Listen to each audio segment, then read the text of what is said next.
Pero habang nangingilaw siya, meron siyang natapakan.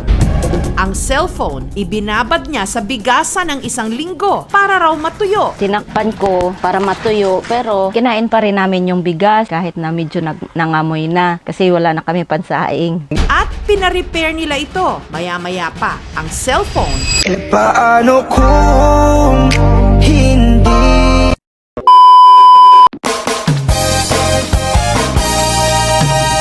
Gusto niyo bang marinig ang mga kwento?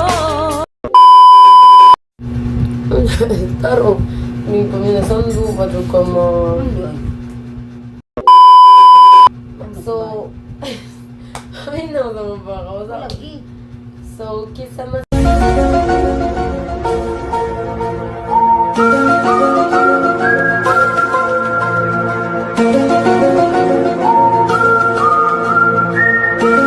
Sa imong mama o papa ang gamay o lips. Ako mama. Imo yung papa. Dili mo na ulit sa papa. So, sa inyong tulo ka man nagsuon, pila man mo kabuok nga parago lips. Ako ra. Ano na nagsuon? Dahil sa lips. Unya, sa among upat man nagsuon, kisa may para ni mong lips. Pila ka buok. Akong youngest, isa ra. Sure ka usa? Sa akong mga ikagaw, sa anak sa imong igsuon. Walay gamay lips. Ako ra. Ako ra nag-iisa. Tagal mo. Ako Ay. ra nag-iisa. Basta kay mao naman, nakuha ni mo na sa imong lula.